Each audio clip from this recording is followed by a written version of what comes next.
বন্ধুরা, অনিবার্য কারণে আজকের লাইভ ক্লাসটা আমি রেকর্ডেড রূপে তোমাদেরকে পুরাটাই আবার করে দিচ্ছি, সো দ্যাট তোমরা যারা যারা আজকে ব্লার বা নেট ইস্যুর কারণে ক্লাসটা করতে পারোনি তারা যেন এখন বেটার একটা এক্সপিরিয়েন্সে পুরো ক্লাসটা করতে পারো। তো কথা না বাড়িয়ে চলো আমরা আজকে চতুর্থ পর্বের ক্লাসটা শুরু করি। তো এখানে কি দেখতে পাচ্ছ? এখানে সরণ, বেগ, ত্বরণ রৈখিক ক্ষেত্রে, আর এখানে কৌণিক ক্ষেত্রে থিটা, ওমেগা, আলফা।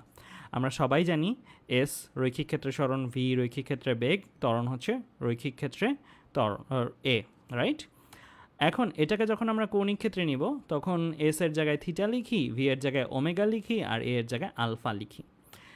একটা কনসেপ্ট টেস্ট দিয়ে আমি শুরু করব আমার আলোচনাটা। এখানে একটা টায়ার দেখতে পাচ্ছ, এই যে টায়ারটা, এই টায়ারটাকে ধরো আমরা ঘোরাচ্ছি কোথায়? অ্যান্টি ক্লকওয়াইজ টায়ারটা ঘুরতেছে। এখন আমার তোমাদের কাছে প্রশ্ন হলো, এই টায়ারটার থিটা, ওমেগা, আলফা এগুলোর দিক কোন দিকে? তোমরা আজকে আমি ক্লাসটার মধ্যে কমেন্টে দেখেছি তোমরা বেশিরভাগ স্টুডেন্টসরাই উত্তর দিয়েছো যে এইগুলো অ্যান্টি ক্লকওয়াইজ। বাট আনফর্চুনেটলি যারা যারা অ্যান্টি ক্লকওয়াইজ উত্তর চিন্তা করছো তাদের সকলের উত্তর ভুল। আসলে এই দিকটা হবে কোন দিকে? এই দিকটা হবে এই যে ঘূর্ণন তলটা আছে, এই যে টায়ারটা ঘুরতেছে একই দিকে ঘুরতেছে, জাস্ট আমরা টায়ারটাকে লম্বাভাবে ছিল এটাকে শোয়ানোভাবে নিয়ে আসছি, একই জিনিস, একই ঘূর্ণন। সো আসলে এই থিটা, ওমেগা, আলফা এই দিকগুলো আসলে কোথায় হবে? যেই তল বরাবর সে ঘুরতেছে তার লম্ব বরাবর, অর্থাৎ থিটার দিক, ওমেগার দিক, আলফার দিক দেখতে পাচ্ছ লম্ব বরাবর ওপরের দিকে কাজ করতেছে। তাহলে এই যে এই কনসেপ্টটা কিন্তু অনেকেরই ভুল যায় যে থিটা, ওমেগা, আলফা। কেন আসলে এই ভুলটা হয় এই জিনিসটা আমি একটু বলি। তোমরা যারা বলতেছিলা অ্যান্টি ক্লকওয়াইজ আসলে কেন হচ্ছে না? কারণ থিটা, ওমেগা, আলফা এগুলো আলটিমেটলি একটা ভেক্টর রাশি, তাই না? এগুলো আলটিমেটলি একটা ভেক্টর রাশি, এগুলো কীভাবে দেওয়া থাকে? হয়তো এভাবে দেওয়া থাকে। আমি তোমাদেরকে একটু দেখাই, যদি এটা এভাবে দেওয়া থাকে, হয়তো সাপোজ ধরো থিটা ইকুয়াল টু দেওয়া থাকবে তোমার এরকম 3i ক্যাপ, তা ওমেগা ইকুয়াল টু দেওয়া থাকবে এরকম 4i ক্যাপ, মানে এরকম ভ্যালু আকারে দেওয়া থাকবে। আলফাও ঠিক এরকম ধরো -6i ক্যাপ, হ্যাঁ, দেওয়া থাকবে। সো এই যে এই জিনিসগুলো যদি দেওয়া থাকে তাহলে একটু চিন্তা করে দেখো যে 3i ক্যাপ বা 4i ক্যাপ বা -6i এগুলো আসলে কি একটা সুনির্দিষ্ট দিক বোঝাচ্ছে না? একটা সুনির্দিষ্ট দিক, এ দিক একটা সুনির্দিষ্ট দিক, তাই না? যদি জে ক্যাপ হইতো, ধরো 4j ক্যাপ হইতো, তাহলে কোন দিক বুঝাইতো? একটা সুনির্দিষ্ট দিক, 4 ঘর উপরের দিকে, তাই না? একটা সুনির্দিষ্ট দিক। অ্যান্টি ক্লকওয়াইজ তো একটা সুনির্দিষ্ট দিক না, তাই না? অ্যান্টি ক্লকওয়াইজটা কি এরকম হয়ে থাকবে, তাই না?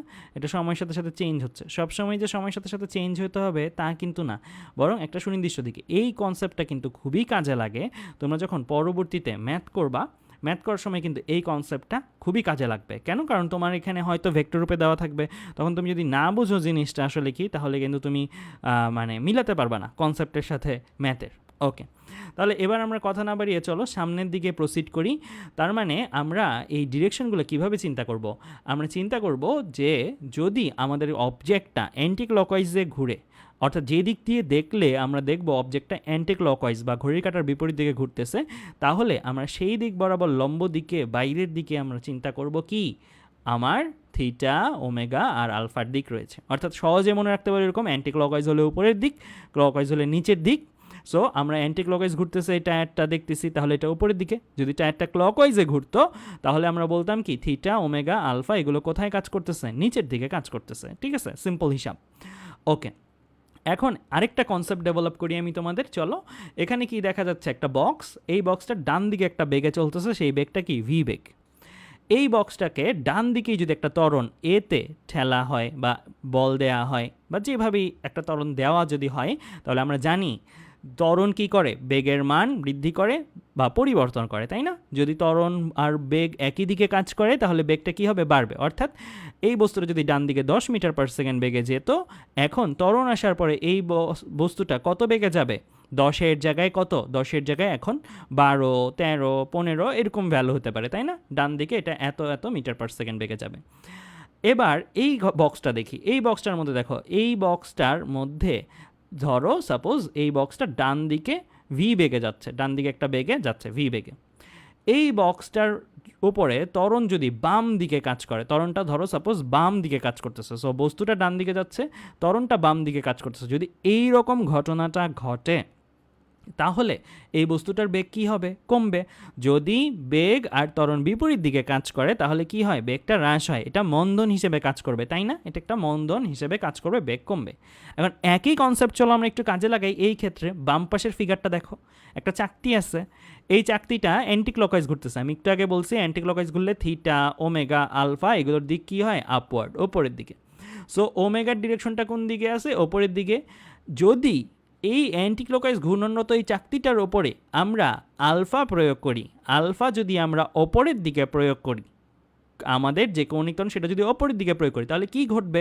একটু আগের ঘটনাটার মতন চিন্তা করো, যেই দিকে বেগ সেই দিকেই ত্বরণ প্রয়োগ করা হয়েছে, তাহলে ঘূর্ণনের পরিমাণ বা আগে যেমন বেগের পরিমাণ বাড়ছে এখন ঘূর্ণনের পরিমাণ বাড়বে। অর্থাৎ এখন এই যে ঘোরার পরিমাণটা এটা কি হবে? আগের চেয়ে বৃদ্ধি পাবে। কার প্রয়োগের ফলে? আলফার প্রয়োগের ফলে। এই ফিগারটা দেখো, এই ফিগারটার মধ্যে চাকতিটা অ্যান্টি ক্লকওয়াইজই ঘুরতেছে। অ্যান্টি ক্লকওয়াইজ ঘুরতেছে অর্থাৎ ওমেগার ডিরেকশনটা কোন দিকে? ওপরের দিকে। কৌণিক বেগের ডিরেকশন ওপরের দিকে। এখন আলফা যদি আমরা অপোজিট ডিরেকশনে প্রয়োগ করি, আলফা আমরা যদি অপোজিট ডিরেকশনে প্রয়োগ করি, অর্থাৎ কৌণিক ত্বরণটা আমি নিচের দিকে প্রয়োগ করলে এইটার ঘূর্ণন কি হবে? এটার ঘূর্ণনের পরিমাণটা কমে যাবে। এটার ঘূর্ণনের পরিমাণটা কি হবে? এটার ঘূর্ণনের পরিমাণটা কমে যাবে। কেন? কারণ আমরা একটু আগেই দেখছি যে বেগ আর ত্বরণ যদি অপোজিট ডিরেকশনে কাজ করে তাহলে ত্বরণটা মন্দনের মতন কাজ করে। এটা আমরা রৈখিক ক্ষেত্রে দেখছি, কৌণিকের ক্ষেত্রেও কিন্তু এই জিনিসটা তাই। ওকে, সো এই কনসেপ্টগুলো কিন্তু একটু কাজে লাগাতে হবে, কারণ তোমাকে ওমেগা আর আলফা এরকম সুন্দর করে ফিগারে না দিতে পারে। তোমাকে বলে দিতে পারে omega equal to 3j cap, alpha equal to -3j cap বা -2j ক্যাপ দিয়ে তোমাকে বলতে পারে যে কি হতে পারে, ঘূর্ণনের পরিমাণ বাড়বে না কমবে না কি হতে পারে, এরকম ডিসিশন বলতে পারে, জানতে চাইতে পারে, ম্যাথেও দিয়ে দিতে পারে। সো এই জিনিসটা কিন্তু জরুরি কনসেপ্ট। এই জায়গাটার মধ্যে আমরা যেটা দেখছি সেটা হচ্ছে আমরা ফর্মুলা, বাম পাশের যে ফর্মুলাগুলো, এই ফর্মুলাগুলো আমরা প্রত্যেকেই চিনি। S equal to vt, v equal to u plus at, s equal to u plus v by 2 into t, s equal to ut plus half at square, v square equal to u square plus 2s। আমরা সবাই জানি S সরণ, V beg, you আদি বেগ, V শেষ বেগ, আর টি সময়, আর এ হচ্ছে কি? এ হচ্ছে ত্বরণ।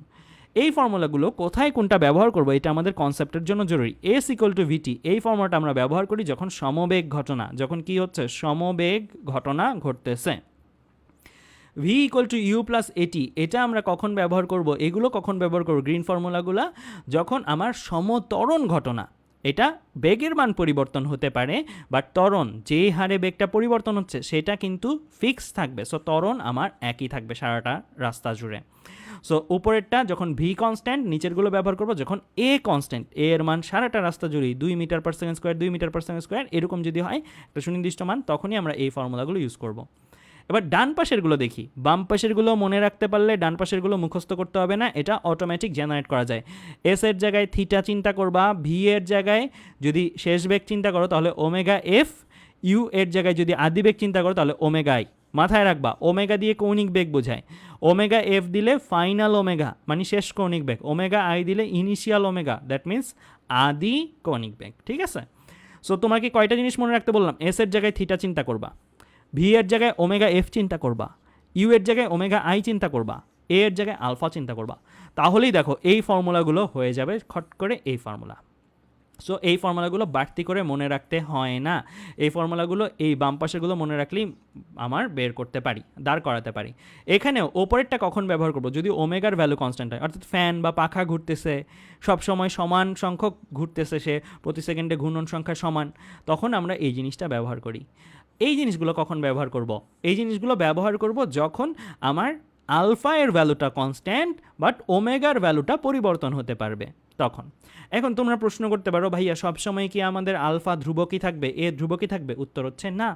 তোমাদের আলোচনাটার মধ্যেই এই আলফা আর এ পরিবর্তন হতে পারে, দ্যাট মিন্স অসমতরণের ঘটনা ঘটতে পারে। একটু আগে যে ফর্মুলাগুলো দেখলাম এগুলো সমবেগ না হলে সমতরণ পর্যন্ত প্রযোজ্য, বাট অসমতরণ যদি ঘটে তাহলে আমাদের সাধারণ সূত্রে চলে আসতে হবে। সাধারণ সূত্রগুলো কি এটা যদি বোঝাতে চাই, বোঝানোর আগে আমি একটু বলে আসি তোমরা আগে কিভাবে চিনবা অসমতরণ কোনটা, অসমতরণ কোনটা এটা কিভাবে চিনবা। ধরো এস, এস তোমাকে দেওয়া থাকবে কিভাবে? এস দেওয়া থাকবে একটা সময়ের রাশিমালার মাধ্যমে, দেওয়া থাকবে এরকম 3t cube plus 2t square, এরকম একটা রাশিমালার মাধ্যমে দেওয়া থাকবে। মানে এস হচ্ছে কি? ফাংশন অফ টি, এক্স টি এর একটা ফাংশন আকারে দেওয়া আছে। এখন তুমি যদি এইটাকে ডিফারেন্সিয়েশন করো মানে কি, আমরা ধরো সাপোজ এটাকে করতে চাচ্ছি এইরকম D d t of S, এটা করতে চাচ্ছি। এইটা যদি করি তাহলে কি আসবে, তাহলে এটাকে ডিফারেন্সিয়েশন করতে হবে আমার। এটাকে ডিফারেন্সিয়েশন করলে আমরা জানি ফর্মুলা আমাদের পরিচিত D D x of x to the power N, এটাকে ফর্মুলাতে নিলে আমরা সবাই জানি এই ফর্মুলাটা N x to the power N minus one, তাই না? সো এই ফর্মুলা অনুসারে এখন জাস্ট টি এর সাপেক্ষে চিন্তা করব, তাহলে 3 গুণ 3 মানে পাওয়ারটা সামনে চলে আসে, তার মানে তোমরা সবাই জানো, এটা নতুন করে বলার কিছু নাই, 9t স্কোয়ার প্লাস এখানে থাকবে কি 4t, ঠিক আছে? 9t স্কোয়ার আর এখানে 4t থাকবে। ওকে, এখন যদি আবার আমরা ডিফারেন্সিয়েশন করি, এইটাকে ডিফারেন্সিয়েশন করার ফলে যেটা আসছে এটা কিন্তু মাথায় রাখবো, এটা কিন্তু ভি, হ্যাঁ, এটা ডিফারেন্সিয়েশন করার ফলে যেটা আসছে এটা হচ্ছে ভি।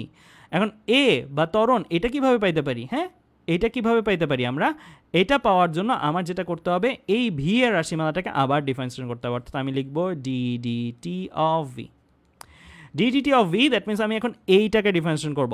সো এইটাকে আমি ডিফারেন্সিয়েশন করব, ডিফারেন্সিয়েশন যদি করি তাহলে কি লিখবো 18t, অর্থাৎ 2 সামনে চলে আসছে 18t প্লাস এখানে কি হবে শুধু 4 থাকবে। তাহলে এই যে রাশিমালাটা আসছে এটা হচ্ছে ত্বরণের রাশিমালা, ত্বরণের রাশিমালা আমার আসলো কত 18t যোগ 4।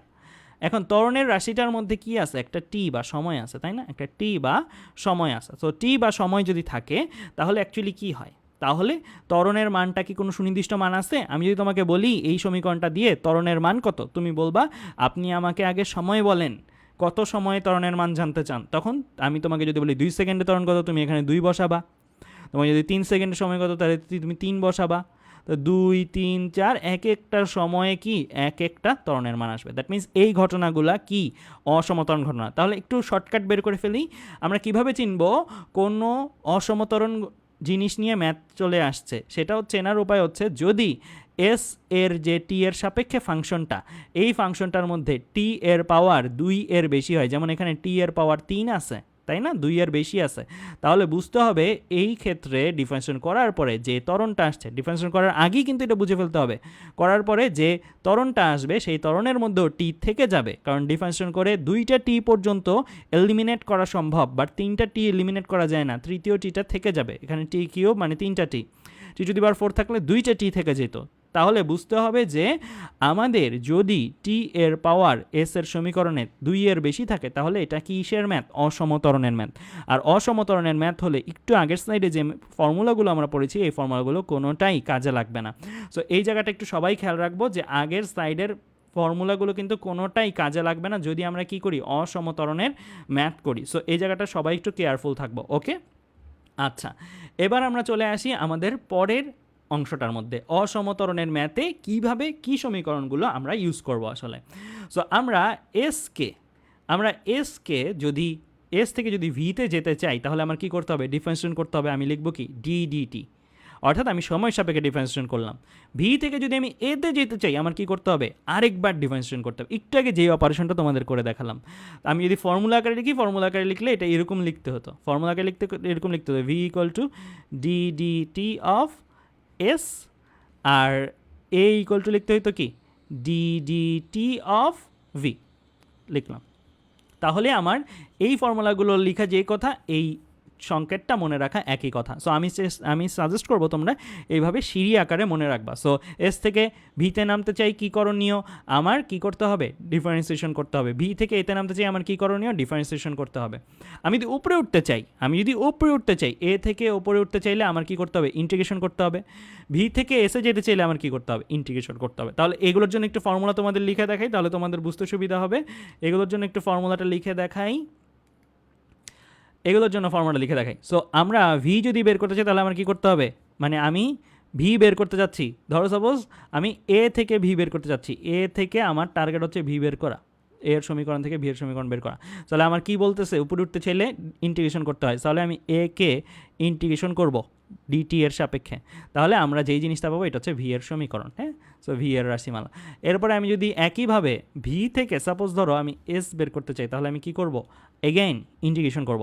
সো আমি লিখব কি, আমি লিখব s equal to integration of v dt, ঠিক আছে?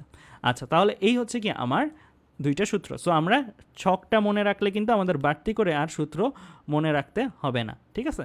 সো আমরা এবার চলে আসব আমাদের পরের অংশটার মধ্যে। আমরা এইগুলো তো দেখলাম রৈখিক নিয়ে, তাই না? কৌণিকের ক্ষেত্রেও এস এর সমসাময়িক রাশিমালা হচ্ছে থিটা, ভি এর সমসাময়িক ওমেগা, এর সমসাময়িক হচ্ছে আলফা। একইভাবে এই জিনিসগুলোকে কপি পেস্ট করে দিই, এই অপারেশনগুলোকে কপি পেস্ট করে দিই, তাহলে একইভাবে থিটা থেকে ওমেগাতে কেউ যেতে চায়, থিটার রাশিমালা দেওয়া আছে ফাংশন অফ টি এর সাপেক্ষে, টি এর একটা রাশিমালা দেওয়া আছে, অর্থাৎ theta equal to something T square something T cube, এরকমভাবে দেওয়া আছে। তোমাকে ওমেগা বের করতে বলছো, তুমি কি করবা? ডিফারেন্সিয়েশন করবা। ওমেগা থেকে আলফাতে নামতে চাও, এগেইন টি এর সাপেক্ষে ডিফারেন্সিয়েশন করবা। আবার তুমি যদি নিচে থেকে উপরে চাও, আলফা দেওয়া আছে, ওমেগা বের করতে চাও, ওমেগা দেওয়া আছে, থিটা বের করতে চাও, তাহলে তুমি কি করবা? ইন্টিগ্রেশন করবা। এগুলো কিন্তু সাধারণ ক্ষেত্রের সূত্র, সমতরণ না হলেও সমতরণ হলেও এগুলো ব্যবহার করা যাবে। উভয় ক্ষেত্রে এগুলো ব্যবহার করা যায়, সমতরণ হোক না হোক, সমবেগ হোক না হোক, সব সময় প্রযোজ্য। তাই আমি এগুলোর নামই দিছি কি? সাধারণ সূত্রসমূহ। আচ্ছা, এবার আরেকটা জিনিস হতে পারে, এস দেওয়া আছে থিটা জানতে চাই, থিটা দেওয়া আছে এস জানতে চাই, এরকম যদি হয় তাহলে তুমি এই সমীকরণগুলো ইউজ করবা। S equal to r theta, v equal to r omega, a equal to r alpha. Just r কি? আর হচ্ছে ঘূর্ণন ব্যাসার্ধ। মাথায় রাখবা সকল থিটার এগেনস্টেই কিন্তু এস থাকে, সকল ওমেগার এগেনস্টেই কিন্তু বিভিন্ন মুহূর্তে ভি থাকে, সকল আলফার এগেনস্টেই কিন্তু বিভিন্ন মুহূর্তে এ থাকে। কিন্তু সকল এসের জন্যই যে একটা থিটা থাকবে তা কিন্তু না। একটা বস্তু সরল রেখা বরাবর চলতেছে, একটা বস্তু সরল রেখা বরাবর চলতেছে। আমি একটু এঁকে দেখাই, তাহলে তোমাদের বুঝতে সুবিধা হবে। ধরো এই রেখা বরাবর একটা বস্তু, হ্যাঁ, এই ধর একটা বস্তু আছে, এই বস্তুটা চলতেছে। এখানে কি কোনো থিটা পাওয়ার সম্ভাবনা আছে? ওমেগা পাওয়ার সম্ভাবনা আছে? নাই। এখানে এস পাবা, এখানে তুমি ভি পাবা, এখানে তুমি এ পাইতে পারো, ভিও পাইতে পারো, এসও পাইতে পারো, বাট এখানে তুমি কিন্তু কোনো কি পাবা না? থিটা ওমেগা আলফা পাবা না। আবার একটা বস্তু ধরো সাপোজ এইরকম কৌণিক বেগে ঘুরতেছে, এইরকম কৌণিক বেগে সে ঘুরতেছে, এইখানে কিন্তু তুমি একাধারে থিটা ওমেগা আলফা তো পাবাই, সাথে কোরেসপন্ডিং এক একটা থিটার জন্য এক একটা এস, এক একটা এসের জন্য একটা ওমেগার জন্য এক একটা ভি, এক একটা আলফার জন্য এক একটা এও কিন্তু পাবা, ঠিক আছে? সো আমি যেটা বলতে চাচ্ছি যে ঘূর্ণনশীল অবজেক্টের বেলায় এস ভি এ থাকে, বাট সরলরেখায় চলমান বস্তুর বেলায় আমার কোনো কি থাকে না? থিটা ওমেগা আলফা থাকে না। তাহলে এই সম্পর্কগুলো আমরা কিন্তু মাথায় রাখলে, আমাকে ধরো সাপোজ এরকম প্রশ্ন দেওয়া থাকতে পারে, আমি একটা স্যাম্পল প্রশ্ন দেখাই। এস ইকুয়াল টু দেওয়া আছে সাপোজ ধরো 3t স্কোয়ার প্লাস 2t, হ্যাঁ, দেওয়া আছে এটা, হ্যাঁ। এটা দিয়ে তোমাকে ধরো বললো যে 5 সেকেন্ড সময় পরে, 5 সেকেন্ড সময় পরে 5 সেকেন্ড পরে আলফা কত বের করো, আলফা কত বের করো জানতে চাইলো। তুমি এই ম্যাথটা করতে পারবা কি পারবা না? একদম সিম্পল। তুমি এই জায়গা থেকে প্রথমত ডিফারেন্সিয়েশন করে করে এই জায়গায় নামতে পারবা, তাই না? এই জায়গায় নামতে পারবা, এই জায়গা থেকে এই জায়গায় তারপরে আসতে হবে। এখন তোমরা বলতে পারো আর কই দেওয়া আছে ভাইয়া? আর দেওয়া থাকতে এইভাবে দেওয়া থাকতে পারে এইভাবে, ফ্যানের পাখার দৈর্ঘ্য, ফ্যানের পাখার দৈর্ঘ্য, ফ্যান দিয়ে ম্যাথ আসলে ফ্যানের পাখার দৈর্ঘ্য দিয়ে দিতে পারে। সো ফ্যানের পাখার দৈর্ঘ্যটাই কী হবে? তার জন্য আর হবে। যদি কৌণিক বিন্দুতে তোমাকে কী বের করতে বলে? আলফা বের করতে বলে।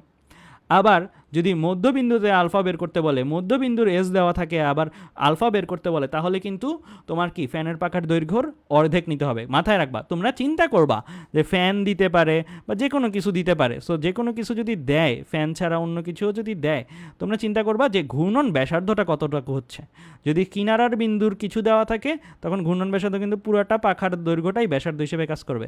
আর যদি মধ্যের কোনো বিন্দু দেওয়া থাকে, তাহলে কিন্তু অর্ধেকটা, ঠিক আছে, ব্যাসার্ধ হিসেবে কাজ করবে। সো এটা একটু খেয়াল রাখবা, তাহলেই আশা করি এই জায়গায় যে ম্যাথগুলো আছে এই ম্যাথগুলোতে কারোই কোনো সমস্যা হওয়ার কথা না। ওকে, তাহলে এই চারটা মাথায় রাখবা, যে কোনো একটা থেকে আরেকটা যাওয়া সম্ভব। ওমেগা দিয়ে এ জানতে চাইছে, বের করা সম্ভব। ভি দিয়ে থিটা জানতে চাইছে, বের করা সম্ভব। জাস্ট এটাকে একটা ম্যাপের মতন মনে রাখবা, তাহলেই হবে। এখন একটা প্রবলেম করে ফেলি। কী দেয়া আছে? মিনিটে 58 বার আবর্তিত অবস্থায় একটি গ্র্যামোফোনে সুইচ বন্ধ করে দেওয়ার পরে গ্র্যামোফোনটি 25 সেকেন্ডে থেমে যায়। গ্র্যামোফোন জিনিসটা কি? এগুলা গ্র্যামোফোন জিনিসটা কি? একটা বাদ্যযন্ত্র। এই বাদ্যযন্ত্রে কি হয়? ক্যাসেট দিলে ক্যাসেটটা ঘুরে ঘুরে কি হয়? এখানে সঙ্গীত বা গান বের হয়। বলে দেওয়া আছে মিনিটে 58 বার, মিনিটে সামথিং বার। এই কথাটা যদি তুমি তোমার প্রশ্নে কোনো জায়গায় পাও, মিনিটে সামথিং বার এরকম যদি কথা তুমি কোনো জায়গায় পাও, তাহলে তুমি বুঝে ফেলবা তোমার এখানে দেওয়া আছে কি? ওমেগার ভ্যালু। ওমেগা দেওয়া আছে। সো ওমেগা ইকুয়াল টু কত?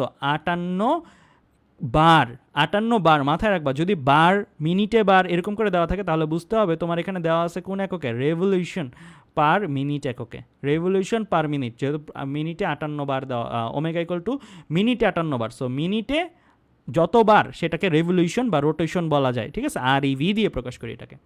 তোমার ম্যাথ করতে হবে কিসে, এসআই এককে। সো এসআই এককে যদি নিতে চাও কিভাবে নিতে পারো, রেভলিউশন পার মিনিটকে এসআই এককে নিতে পারো কিভাবে, আমি এগুলো গতিবিদ্যা চ্যাপ্টার অধ্যায়ে ভালো করে বুঝিয়েছিলাম। সো এখানে আমি শর্টকাটটা বলি, যদি রেভলিউশন পার মিনিট থেকে রেডিয়ান পার সেকেন্ডে নিতে চাও তাহলে তোমার সহজ কথায় 2π/60 দিয়ে গুণ দিবা, 2π/60 দিয়ে গুণ দিবা। গুণ দেওয়ার পরে যেই জিনিসটা আসবে সেটাই কি, রেডিয়ান পার সেকেন্ড, সেটাই রেডিয়ান পার সেকেন্ড। ফাইন, তাহলে আমার এই জিনিসটা দেখো তাই করলাম, তাই করে আমার কথা হচ্ছে 1.93 পাই রেডিয়ান পার সেকেন্ড। তাহলে আমার কিন্তু কি হয়ে গেছে, রেভলিউশন পার সেকেন্ড থেকে, রেভলিউশন পার মিনিট থেকে রেডিয়ান পার সেকেন্ডে নেওয়াটা হয়ে গেছে। আরেকটু কিছু শিখাই দিই, যদি তোমার শুধু রেভলিউশন থেকে রেডিয়ানে নিতে হয় তাহলে 2π দিয়ে গুণ দিবা, রেভলিউশন পার মিনিট থেকে রেডিয়ান পার সেকেন্ডে নিতে হয় তাহলে এই যে বললাম 2π/60 দিয়ে গুণ দিবা, ঠিক আছে। শুধু রেভলিউশন থেকে রেডিয়ানে নিবা 2π দিয়ে গুণ দিতে হবে, কেমন? আচ্ছা, তাহলে আমরা আশা করি এই আলোচনাটা বুঝে গেছি। এবার আমরা চলে আসবো আমাদের এরপরের অংশে। বলে দেওয়া আছে আগে মিনিটে 58 বার ঘুরতো, দ্যাট মিনস আগের কৌণিক বেগ ওমেগা নট যেটা সেটা দেয়া আছে, শেষ কৌণিক বেগ যেটা, শেষ কৌণিক বেগ থেমে যায়, যেহেতু শেষ কৌণিক বেগ মানে আমাকে কিন্তু বুঝে নিতে হবে এটা কত, 0। থেমে যায়, থেমে যাওয়া মানে কি 0 শেষে। টি দেওয়া আছে 25 সেকেন্ড, 25 সেকেন্ড সময় নিয়ে থামে সুইচ বন্ধ করার পর। আলফা জানতে চাওয়া হয়েছে, আর এটা কতবার ঘুরে থামবে, সুইচ বন্ধ করার পর কতবার ঘুরে থামবে। এগুলো কিন্তু খুবই কমন প্রশ্ন, এগুলো আসে, কতবার ঘুরে থামবে এই জিনিসটা জানতে চাওয়া হয়েছে। মাথায় রাখবা কতবার ঘুরে থামবে এই জিনিসটা অ্যাকচুয়ালি থিটাই। নর্মালি আমরা যে থিটাটা বের করি রেডিয়ান এককে, এটা হচ্ছে কত কোণ ঘুরে থামবে, আর কতবার ঘুরে থামবে এটাও থিটা, বাট এটার এককটা কোন এককে চিন্তা করতে হয়, রেডিয়ানে না, চিন্তা করতে হয় রেভলিউশনে। থিটাকে যদি রেভলিউশনে আনতে পারো তাহলে সেটাই হচ্ছে ততবার ঘোরার সংখ্যা। ওকে, আচ্ছা, তো আমরা প্রথমে আলফা বের করবো, পরে থিটা বের করবো। সো আমরা চলো আমরা গতির সমীকরণ দিচ্ছি, omega f equal to omega naught plus alpha t. এখান থেকে আমরা ওমেগা এফ এর ভ্যালু বসিয়ে দিলাম, ওমেগা নটের ভ্যালু বসিয়ে দিলাম, এগুলো সব বের করা আছে। আলফা টি এর ভ্যালু বসিয়ে দিলাম, আলফার ভ্যালুটা হিসাব করে আসছে কত, -0.242 রেডিয়ান পার সেকেন্ড স্কোয়ার। এটা হচ্ছে আমার আলফার ভ্যালু চলে আসছে -0.242 রেডিয়ান পার সেকেন্ড স্কোয়ার। ওকে, আমরা প্রথম অংশটা কিন্তু পেয়ে গেছি। কেন এটা মাইনাস আসছে বুঝাই যাচ্ছে, কমছে বেগের মানটা, আগে ছিল একটা মান, পরে 0 হয়েছে, কমছে, কমলে আলফা কি হয়, নেগেটিভ হয়। ওকে, এরপরে আমরা চলে আসি, আমাদের থিটা বের করতে হবে, বাট কোন এককে, রেভলিউশন এককে, কতবার। So omega f square plus equal to omega naught square plus 2 alpha theta. এখানে যদি আমরা omega f, omega naught, alpha মাত্র বের করছি, সবগুলো জিনিস কিন্তু জানি, এখানে ওমেগা এফ জানি, ওমেগা নট জানি, আলফা জানি, বসিয়ে দিই তাহলে কিন্তু থিটাটা পেয়ে যাব। বাট আমরা থিটাটা পাবো কোন এককে, থিটাটা পাবো আমরা রেডিয়ান এককে। দেখো হিসাব করলাম, একদম সহজ হিসাব, তাই বেশি কথা বলতেছি না এখানে, একদম সহজ হিসাব, জাস্ট পজ করে দেখলেই বুঝবা কোন জায়গায় কী বসাইছি। থিটাটা যদি বের করি, থিটাটা আমার আসে কত, 75.957 রেডিয়ান। এটা হচ্ছে সুইচ বন্ধ করার পরে থামার পূর্বে, সুইচ বন্ধ করার পরে থামতে থামতে বা থামার পূর্বে সে কত কোণ ঘুরে, এত কোণ ঘুরে, এত রেডিয়ান কোণ সে ঘুরে। বাট এটা আমার দরকার নাই, আমার দরকার কি, রেভলিউশনে কত বার ঘুরে। সো আমি এই রেডিয়ানটা কি, আমি একটু আগে বলছি রেভলিউশনকে রেডিয়ানে নিতে হলে 2π দিয়ে গুণ দিতে হয়, আর রেডিয়ানকে রেভলিউশনে নিতে হলে 2π দিয়ে ভাগ দিতে হবে। সো 2π দিয়ে ভাগ দিছি, এটা চলে আসছে কিসে, রেভলিউশনে। তাহলে আমার 12 রেভলিউশন। দ্যাট মিনস আমরা কৌণিক ত্বরণও পেয়ে গেছি, থামার পূর্বে সে কতবার ঘুরে সেই সংখ্যাটাও পেয়ে গেছি। একদম ইজি ম্যাথ, সবাই পারো ইনশাল্লাহ। এরপরে যে প্রবলেমটা দেখবো এটা একটু ট্রিকি প্রবলেম। এই প্রবলেমটা একটু দেখি কি দেয়া আছে। একটা চাকতি দেখতে পারতেছি, তাই না, একটা চাকা দেখতে পাচ্ছি। তোমরা যারা সাইকেল চালাও তোমরা জানো এগুলাকে কি বলে, এগুলাকে বলে স্পোক। এগুলা কি এক একটা স্পোক। সাইকেল যারা চালাও তারা জানো, রিক্সার মধ্যেও থাকে, সাইকেলের মধ্যেও থাকে, ভ্যান গাড়ির মধ্যেও থাকে। তো এই বলে দেওয়া আছে একটা 30 সেন্টিমিটার ব্যাসার্ধের চাকা সমান 8টি স্পোকে বিভক্ত। অর্থাৎ এখানে গোনো কয়টা স্পোক আছে, এখানে ওভারঅল এখানে তোমরা গনলিপ দেখতে পাবে, এখানে কয়টা স্পোক আছে, 8টা আছে। কালো দাগ কয়টা, 8টা। বলছে চাকাটি নির্দিষ্ট অক্ষের সাপেক্ষে 2.5 রেভলিউশন পার সেকেন্ডে ঘুরছে। অর্থাৎ এটা এই যে মাঝখানে স্বাভাবিকভাবে এটার সাপেক্ষে ঘুরবে, চাকাটা এমনি এমনি ঘুরতেছে, এইভাবে ঘুরতেছে চাকাটা। কত বেগে ঘুরতেছে, প্রতি সেকেন্ডে 2.5 বার করে ঘুরতেছে, এটা বলে দেওয়া আছে। রেভলিউশন মানে কি, কতবার, প্রতি সেকেন্ডে 2.5 বার করে ঘুরতেছে।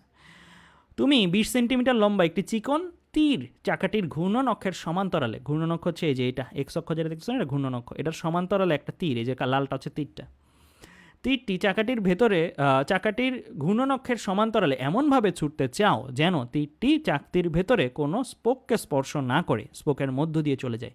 অর্থাৎ তুমি এটারে মারবা এমন বেগে মারবা যেন এই যে এটা তো ঘুরতেছে না, স্পোকগুলোও ঘুরতেছে না, ভেতরে স্পোকগুলোও ঘুরতেছে, যাওয়ার পথে কি দিবে, বাধা দিবে, কিন্তু তুমি এত স্পিডে মারলা যে এই একটা স্পোক পরের স্পোকে যেতে না যাইতেই, মানে এই তীরটাকে বাড়ি না দিতেই তীরটা ভেতর দিয়ে গমন করে যায়। তুমি ঘটনাটা ইমাজিন করো, এটা ঘুরতেছে, স্পোকগুলোও ঘুরতেছে, এখন স্পোকগুলোর মাঝখানে তো একটু একটু ফাঁকা ফাঁকা স্থান আছে, তুমি এত স্পিডে তীরটা মারলা যে এই স্পোকটা ঘুরে তোমার তীরটাকে ধাক্কা দিয়ে দিতেই তীরটা মাঝখান দিয়ে চলে গেছে। এইটাই জানতে চাইছে ন্যূনতম কত বেগে নিক্ষেপ করলে তুমি এই ঘটনাটা ঘটাইতে পারবা। এখন সর্বোচ্চ বেগের কিন্তু সীমা নাই, তুমি যত বেশি বেগে মারবা তত স্পিডে কি এটা চলে যাবে, তাই না? কিন্তু মিনিমাম একটা বেগ আছে, যেই বেগের কমে মারলে এর তীরটা কী হবে, যাওয়ার পথে স্পোকের সাথে বাড়ি খেয়ে যাবে, স্পোকটা ঘুরে যাবে, ওর সাথে বাড়ি খেয়ে যাবে। বাট মিনিমাম একটা বেগ আছে, যেই বেগের পর থেকে মারলে কি হবে, আর বাড়ি খাবে না, এটা সোজা চলে যেতে পারবে, বাড়ি না খেয়ে সোজা, স্পোকের সাথে বাড়ি না খেয়ে তীরটা সোজা চলে যেতে পারবে। সো ওই বেগটাই আমরা বের করব। এই ম্যাথটা কিন্তু আমরা মাত্র যে থিওরিগুলো পড়াইলাম এগুলোর আলোকি, কঠিন কিন্তু কিছু না, একদম ইজি। আমি দেখাই দিই তোমাদেরকে।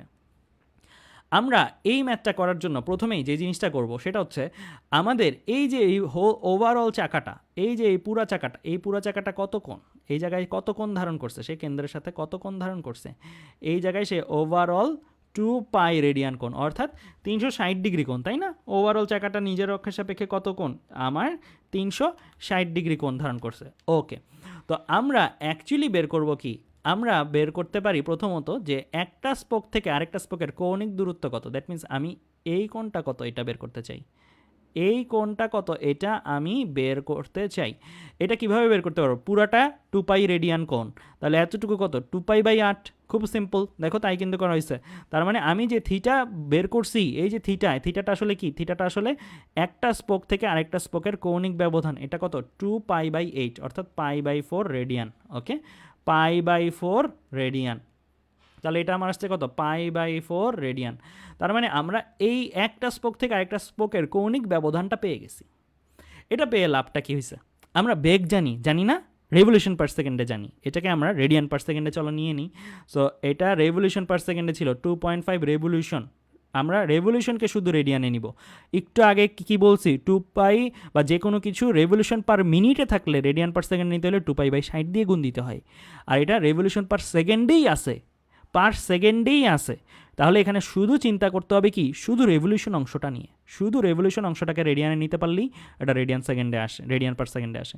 তাই রেভলিউশনকে রেডিয়ানে নিতে হলে 2 পাই দিয়ে গুণ দিব, রেভলিউশন পার মিনিটকে রেডিয়ান পার সেকেন্ডে গুণ নিতে হইলে কি দিয়ে গুণ দিতাম, 2 পাই বাই 60, এটাতে প্যাস লাগাবা না। ওকে, তাহলে আমরা শুধু 2 পাই দিয়ে গুণ দিছি, কারণ আমার রেভলিউশনটাকে রেডিয়ানে নিলেই রেডিয়ান পার সেকেন্ড হয়ে যায়, এটা আমার আসলো কত, 5 পাই রেডিয়ান পার সেকেন্ড। তাহলে এই পর্যন্ত আলোচনাটা আমরা কিন্তু আশা করি সবাই বুঝতে পারছি, এখানে কিন্তু কঠিন কিছুই আমি তেমন পড়াই নেই, একদম ইজি জিনিস, বেগ বের করছি, আর স্পোকগুলোর মধ্যবর্তী যে দূরত্ব হয় কৌণিক দূরত্ব, সেই কৌণিক দূরত্ব বের করছি। এখন একটা জিনিস চলো বের করি তো আমরা, এই যে স্পোকটা দেখতে পাচ্ছ যেটার উপরে আমি লেজার পয়েন্টারটা দাঁড় করাইতেছি, লেজার পয়েন্টারটা ঘুরাচ্ছি, এই স্পোকটা পরের স্পোকটার কাছে যাবে, অবভিয়াসলি ঘুরতেছে মানে যাবে তো, রাইট? এই স্পোকটা ঘুরে ঘুরে পরের স্পোকটার দিকে যাবে, কত সময় যাবে, মানে কত সময় আসলে সে থিটা কোণ পাড়ি দিবে, থিটা মানে পাই বাই 4 রেডিয়ান কোণ পাড়ি দিবে, এই মানটা কি বের করতে পারবো না? অবশ্যই পারবো। এইখানে যে বেগটা দেওয়া আছে এই বেগটা কি সমবেগ নাকি অসমবেগ বলে দেওয়া আছে, বেগের মান বাড়বে কমবে না, থামার কথা বলে দেওয়া আছে না, তার মানে এটা সমবেগ। আর এটা কি আমার কতটুকু সরণ, কৌণিক সরণ, এই স্পোকটা কোথায় যেতে চায়, এই জায়গায় যেতে চায়, কত সময়ে যাবে সেই জিনিসটা বের করতে চাই। তাহলে আমি ওমেগা জানি, আমি থিটা জানি, দরকার কি টি, আর বেগটা কী বেগ, ওমেগাটা কী বেগ, সমকৌণিক বেগ। তাহলে আমি বসাবো কি, theta equal to omega t, theta equal to omega t বসাইলাম, এখানে থিটার ভ্যালু বসাইলাম একটা স্পোক থেকে আরেকটা স্পোকের কৌণিক ব্যবধান, ওমেগার ভ্যালুটা বসাইলাম পুরো ওভারঅল চাকাটার যে রেডিয়ান পার সেকেন্ড আসে সেই রেডিয়ান পার সেকেন্ড। তাহলে আমি টি পেয়ে যাব না, টি পেয়ে যাচ্ছি, থিটার ভ্যালু পাই বাই 4, ওমেগার ভ্যালু 5 পাই, বসাইলে আমার কত আসে 1/20 সেকেন্ড।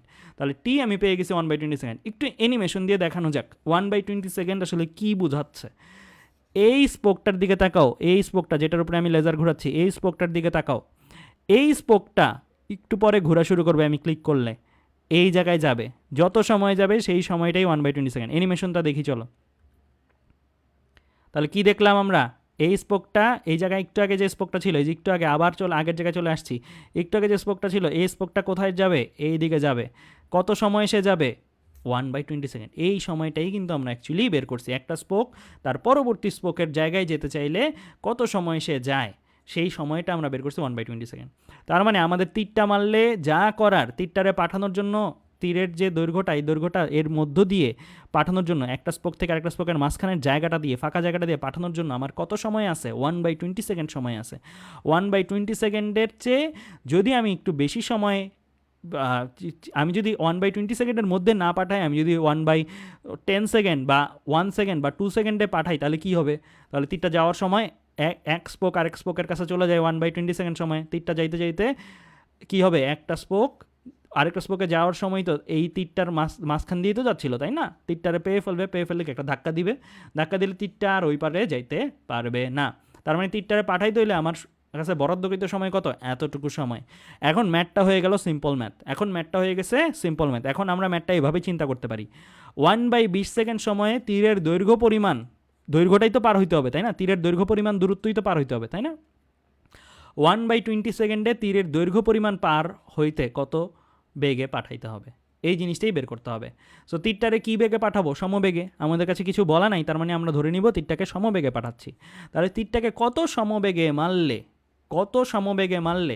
তীরটা এই সময়ে তার নিজস্ব দৈর্ঘ্য দেওয়া আছে 20 সেন্টিমিটার, তার নিজস্ব দৈর্ঘ্যটা পাড়ি দিতে পারে। কারণ তার নিজের দৈর্ঘ্যটা পার হওয়া মানে কি, এই সময়টা মানে এই ফাঁকা জায়গাটার মধ্য দিয়ে সে বাধাহীনভাবে গমন করে ফেললো।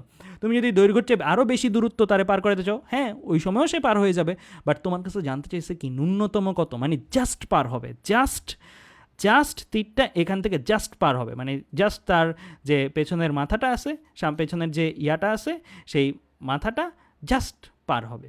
তাহলে আমরা তীরের দৈর্ঘ্যটাকেই ধরবো অতিক্রান্ত দূরত্ব, এইটা আমার এই দূরত্বটা অতিক্রম করতে হবে, নিজের দৈর্ঘ্য সমান দূরত্ব, এই দূরত্বটা অতিক্রম করতে হবে কত সময়ে, এত সময়ে, আর কত সমবেগে, সেই সমবেগটাই আমরা বের করব।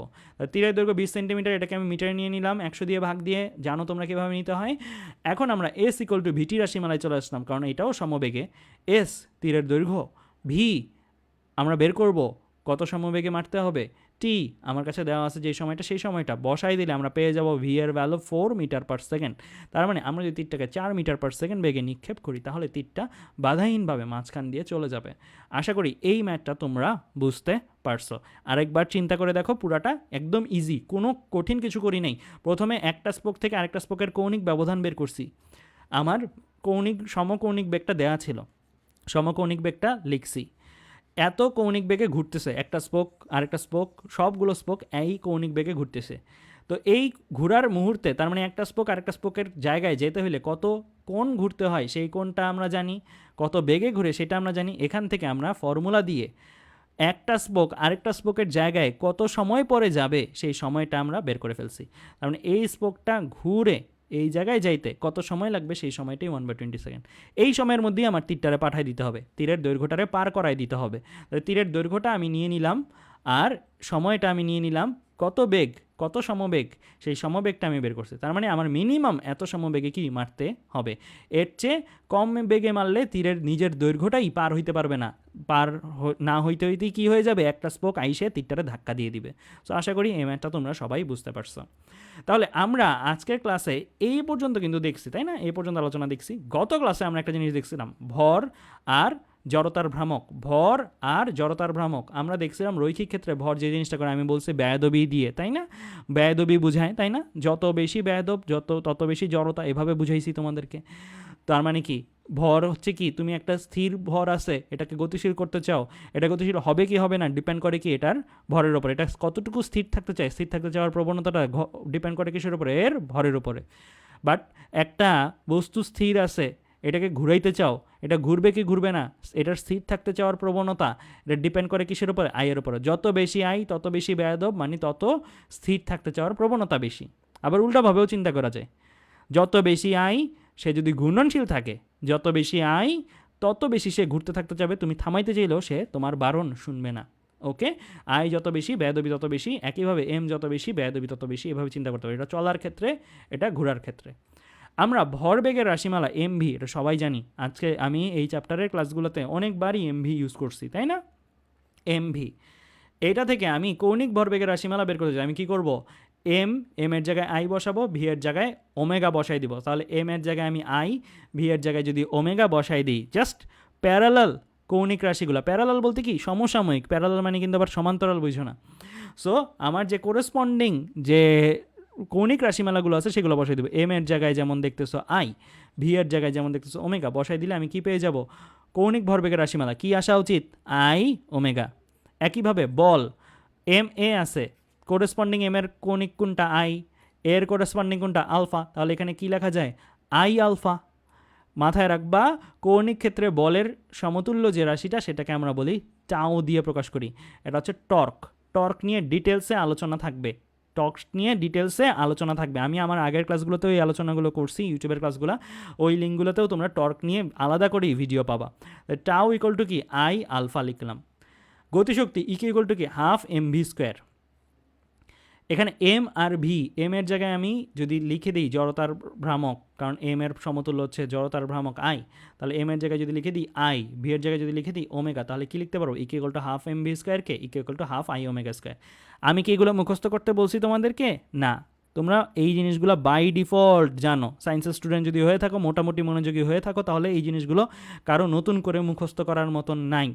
এই জিনিসগুলো জানলে জাস্ট ওপরের এই কয়টা জিনিস যদি মাথায় থাকে, তাহলে এই সূত্রগুলো কি দাঁড় করাইতে পারবা না? অবশ্যই দাঁড় করাইতে পারবা। মনে মুখস্থ করার কিছু নাই, খালি এফ এর জায়গায় চিন্তা করবা টাউকে। এফ রৈখিক ক্ষেত্রে বল, আর কৌণিক ক্ষেত্রে বলের সমতুল্য যে রাশিটা সেটা হচ্ছে টাউ। তাই টাউ ইকুয়াল টু কি, আই আলফা, ইকুয়াল টু কি, half m v square, equal to এই ক্ষেত্রে কি, হাফ আই ওমেগা স্কোয়ার। এটা হচ্ছে চলার সময় গতিশক্তি, আর এটা হচ্ছে ঘোরার সময় গতিশক্তি। ঠিক আছে, এগুলো সব ঘোরার জন্য। ওকে, সো এই চার্টটা গুরুত্বপূর্ণ, এই চার্টের ফর্মুলাগুলো ভালো করে মাথায় রাখবা। এখন আমরা এই জায়গায় যে আলোচনাগুলো দেখব, এই আলোচনাগুলো আমি তোমাদেরকে বাড়তি করে পড়াবো না। এই আলোচনাগুলো তোমরা, এই যে আমি স্লাইডটা দিয়ে দিছি, এই যে এখন যে ক্লাসটা দেখতেছো, এই ক্লাসের ডেসক্রিপশন বক্সে স্লাইডটা পাবা। এই স্লাইডটার মধ্যে এই 4 নাম্বার ক্লাসে এই এক্সপ্লেন মি বাটনটা দেখতেছো না, এক্সপ্লেন মি বাটনে তোমরা অ্যাডব রিডার দিয়ে পিডিএফটা অন করে ডাউনলোড করে, পিডিএফটা প্রথমত ডাউনলোড করবা, 4 নাম্বার লেকচার ডাউনলোড করে এই পেজে আসবা।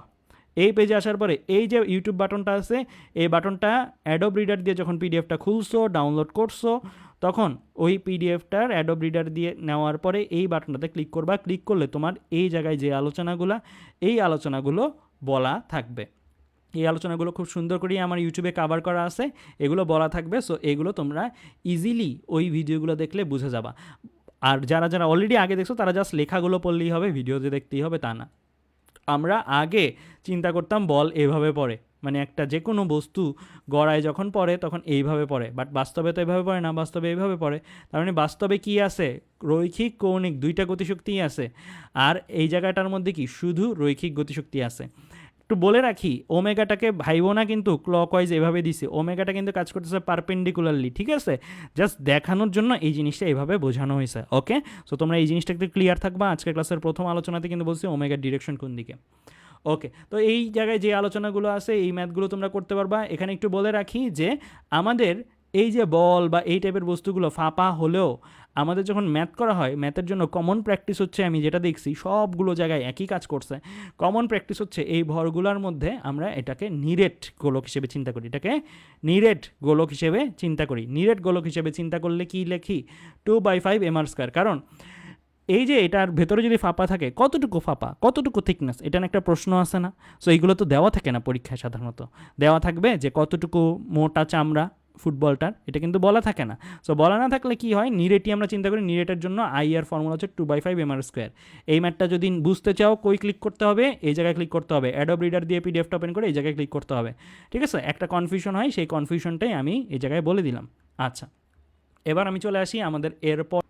এখানে একটা নতুন ম্যাথ আছে, এই ম্যাথটা আমাদের ইউটিউবে ছিল না। সো এই ম্যাথটা দেখি কী দেওয়া আছে। একটি চাকার ভর 6 কেজি, চক্রগতির ব্যাসার্ধ দেওয়া আছে 40 সেন্টিমিটার, চাকাটি প্রতি মিনিটে 300 বার ঘুরে। এখানে কি দেওয়া, মিনিটে 300 বার, দ্যাট মিনস এটা ওমেগার ভ্যালু দেওয়া আছে। কোন এককে, 300 রেভলিউশন পার মিনিট, এই এককে।